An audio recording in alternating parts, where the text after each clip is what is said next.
Hey folks, my name is Pravus and welcome to more After Ink Revival with our Mega Brutal Guide series and the new third campaign. Let's move on to Stone Promise. Messengers inspire a bunker hidden near the ruins of an ancient castle. The thick walls and towers offer a clear advantage, a defensible foundation for a settlement to thrive. Yeah, this is going to introduce a new building type into the game, which most of the time is only going to be useful in the mid to late game, but if used properly, could be incredibly powerful, maybe even game-changing in some scenarios. As far as our leader, Survivor, Hoarder, Slumlord, never, ever pick the Slumlord. I'm going to go for the Hoarder because she's interesting.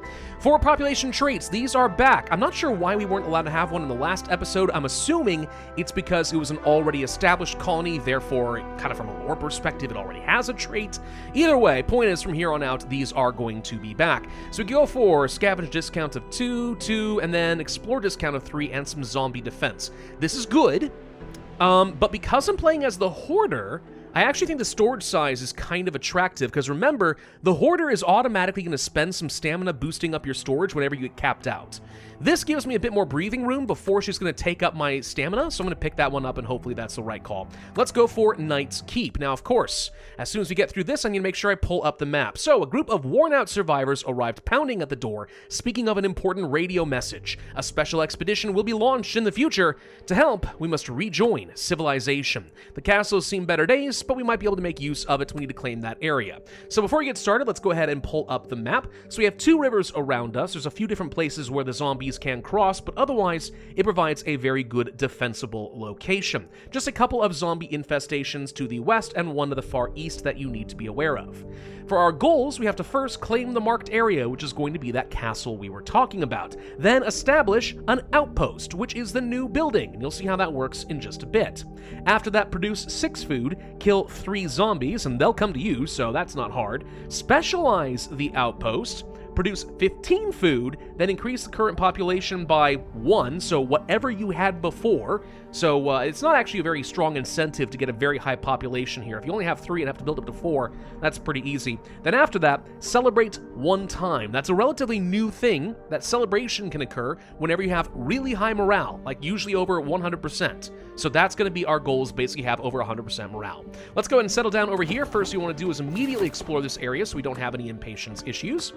I'm going to use up some free scavenges on some wood and some food, as would be usual. Go for a well, go for the fire pit, go for the basic toilet, and then, of course, we want to go for a couple of tents. My normal build order has not really changed. Apparently, I can't click on anything worth anything, though. Good lord.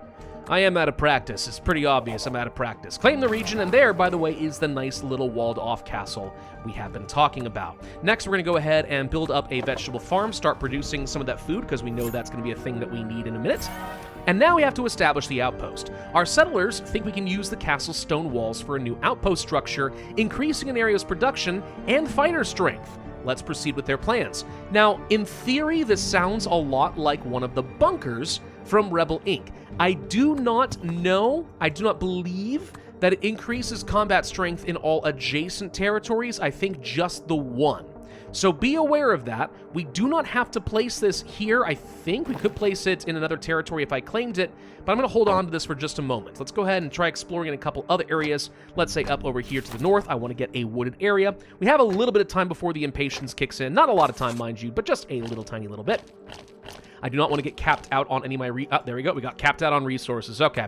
Well, we're going to get some storage now, whether I like it or not. I was hoping that we would be able to use some of that food to grab some technology before that happened, but oh well, it's fine. I'll just place the outpost now before the impatience kicks in. There's some more population. Let's make sure we get ourselves plenty of other resources. I need to go for technology 2 before we get to population 3. We know that's going to be a thing, and we definitely want to claim this forested area relatively quickly. So the zombies can attack from a few different directions. Again, there's a bridge down over here you need to be aware of. There's a bridge over here they can attack, and of course, if I do take this wooded area, we're not too far away from a zombie infestation. So that can all become a problem pretty quickly, but it's going to be fine. Let's just make sure we claim this ASAP, get our economy up and rolling, and then we can worry about our defense. I do think that getting a fighter early on is not an unwise choice. You will want to have that. Let's get another well, by the way, before our technology finishes and it gets more expensive, because I'm currently at a deficit, and nobody likes that. Get ourselves some lumber going. If you did not get here fast enough, you can continue scavenging for some wood and stuff, and that's not the worst thing in the world, but you don't have a ton of time before winter hits, so I do recommend picking this up. Otherwise, you'll just waste a lot more of your stamina than you would like. Let's get ourselves a makeshift kitchen queued up, because we know we're going to need that. We can get that population, and now we have to kill 3 zombies. This is a good time to go ahead and get that fighter, because sometime pretty soon they're going to start coming toward us, and I would like to be ready. If you have enough stamina to go ahead and start exploring the areas around you, that would be ideal, so you don't have to deal with a surprise attack, which, by the way, it looks like is heading toward us right now. Okay, settlement strength is really good in this case, but I'm gonna go for the exploring because it saves me so much stamina that it's amazing for us. I would love to have another fighter. We can try to fight this. How strong are they? We are just strong enough. If they don't send in a second wave, we'll be okay over here. We are really struggling when it comes to things like our water. We should... No, we have not finished this because what? We're out of wood? I'm assuming we're out of wood and it's killing me right now. Let's go ahead and do a quick scavenge. It's going to cost me a little bit because we just did not have quite enough wood for that to work. Pull back over here. So I noticed we had 14 strength here.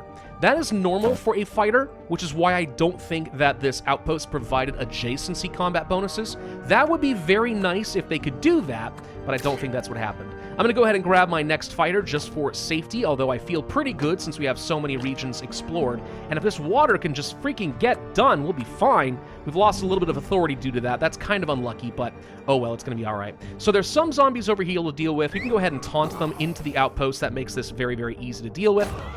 All right, they'll die. We can move a fighter here, try to reduce some claim costs in a couple of areas if possible. Like, let's say right over here, the food sources for the vegetables and for the hunting. And if you can go for one more exploration over here, that's going to eliminate the surprise attack issue, so you have nothing to worry about. I'm going to go ahead and grab that small town square, just so we have nothing to worry about there as well. And I am very concerned about our firewood, so we're going to grab another firewood splitter and just going to preemptively start scavenging, because winter is not far away from here, and we're going to have some problems. I can just guarantee that right now. Stamina is, of course, obviously our main limiter in this particular run. We do want to get another lumberyard if possible, but I think that I'm going to have to focus instead on going for another scavenge of the fuel and another for some food. What do we have going on over here? Water security. If we don't run out of water, we'll be fine, and I think that will be okay, because there's no droughts on this map, so we should be all right on that front. It's going to be fine. Have we got this to a free point? Yes, let's go ahead and claim that now.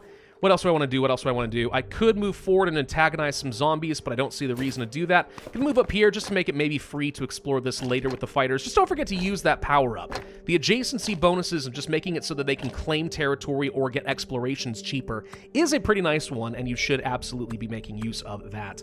Nothing we can do along over here. We could start building up another vegetable farm in preparation, and I actually should get another lumberyard here pretty soon, so let's just go ahead and do that now.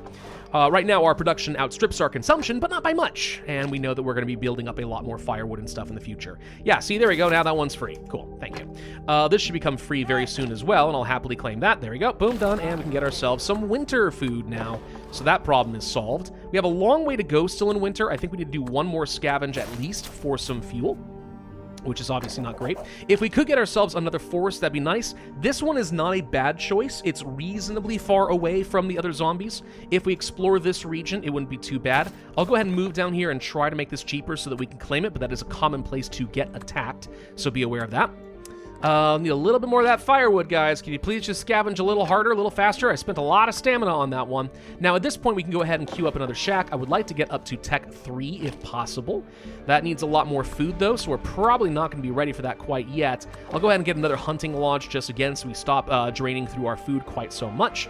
And that's going to make it easier for me to be ready when we get to the next technology. Will stack up a little bit more once the winter does end. This is a pretty normal map in a lot of ways. Like, because there's no drought, it just feels like the standard stuff. The only thing that's different about the scenario is the fact that we have an outpost, which we're going to be messing with in a bit. Now, we do need to fight some more zombies, so I really need to start drawing them over to me. What we can do... You know what? For the sake of the impatience, let's do it now. Let's go ahead and move over here. We're going to taunt these zombies and bring them to me. It only cost me 1 stamina, and that should be 2 more zombies. That's enough to go ahead and finish things off. I would like to improvise. We did get basic resource production boost. That's great. Taunt, taunt, taunt. Come here. And we're already losing a bit. I kind of lost track of this impatience. We should have done this before the winter actually ended. That's my bad. Don't make that mistake. It'll be fine. It'll be fine. All right, so they're going to get cleared out. We finished that. Boom. Now we have to specialize the outpost. So this is one of the cool little features of the outpost. If we click on this, we can edit it. Now, this is where we would be able to specialize and make a logistics post instead. This is going to cost me stone. Now, fortunately, you do start with some stone on this map, which is why we're able to do this so early on. But what it's going to do is basically block all resource gathering in the area, so we're going to lose our vegetable farm, but it significantly increases the neighboring area's production. So we're going to produce a lot more wood and firewood, and we can still produce a lot of extra food from this vegetable farm as long as we upgrade it. That's one of the reasons I didn't want to invest too much in this vegetable farm, though, because otherwise it would have just been gone and we would have lost the stamina. Let's move up over here, deal with some of that. We found an air pod. That got me some water. How cool. And we shouldn't lose this region, so we'll be all right. Just waiting on a little bit more lumber. I'm going to go ahead and claim this region down here. I know it's a little bit on the risky side. We'll explore over here to prevent a surprise attack, but it should be all right. And I really want to get that extra lumber production going because for some reason, we are really struggling to have enough. Now, I'm burning through a lot of my stamina because I'm playing as the hoarder, and basic things like water just keep building up your storage and taking everything away. I don't mind having a bit of extra storage when it comes to firewood and to food, but when it comes to water, if there's no drought, it just feels like an absolute waste to me, man. That's what it feels like. Let's just go ahead and move down over here. We're not really worried about expanding. You don't have to go any further than this for the rest of the map. Now, there's really not much of an incentive. Now we just need to produce some food, which we're already kind of doing with the farms. We can boost that up a little bit further, and I'm not opposed to that. The more food we produce, the better, since we're only down to one farm. We can move up over here and claim this and get myself one more of these hunting lodges, and I don't think that's a bad idea because it makes winters practically trivial. And then let's go ahead and grab ourselves 2 more firewood splitters, and that'll take care of most of our needs when it comes to winter as well. Now we need to reach the next population. This is why I did not bother getting up to pop 5, because again, remember, the objective was to just have one more than what you had before. If you already had 8 pops, well, now you need to get number 9, and that obviously is a lot harder to do. So this is now going to get built up. Go for the next level of tech would obviously be great, because by every 2 pops, that's kind of when you want to have more tech. That's when their service demands really start to skyrocket, so you want to have more options available. If we had actually not gone for a 4th pop and just stuck with 3, I think that we could have avoided that entirely, but I felt like it was going to save me enough stamina to just do this. Who cares? It's totally fine. So our next objective after this is going to simply celebrate, and that means we need to get ourselves as many morale buildings as possible. That's all we care about, is getting lots and lots of morale. We did surprisingly get a surprise attack over here. Surprisingly get surprised. What do you know? That's a little bit redundant, but anyway, point is we did get a surprise attack over here. It's not common they attack you from this direction, but, oh well, whatever. We got a free exploration. It's not a big deal. Grab a bathhouse, grab a small tavern. Yes, I know we don't have enough wood. We'll figure that out. Let's go ahead and... I can't afford to scavenge. 3 stamina for 1 scavenge? That just seems terrible, but it's fine. We should be able to get through this winter because I'm not going to have much trouble, I think, just actually getting my morale high enough to just win. So who cares? Let's send a little fuel over here. We did not lose the area. I just realized that was a 56% chance of failure. That would have been horrendous, so I'm glad that that did not happen. Every single happiness building you can get, just do it. Now we're about to be above 100%, and you can see that this is ticking by here. I don't know that this actually matters. I think it's a guaranteed amount of time to happen before you get the celebration thing to fire off, but I have found that it can fire before this thing goes off. In fact, it's actually ticking down? I don't know why. Anyway, point is, we're gonna have a green bubble. There it is. Pop this, and there we go. That gets me free stamina.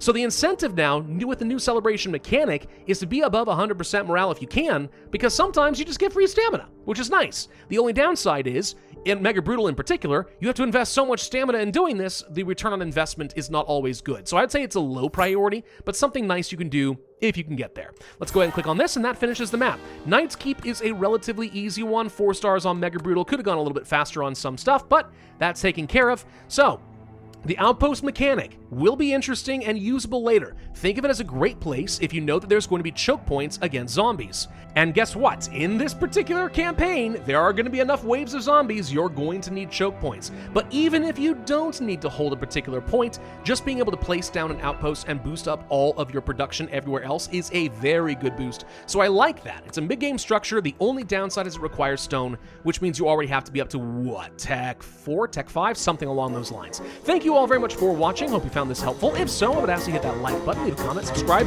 hit that notify bell, and I will see you guys next time.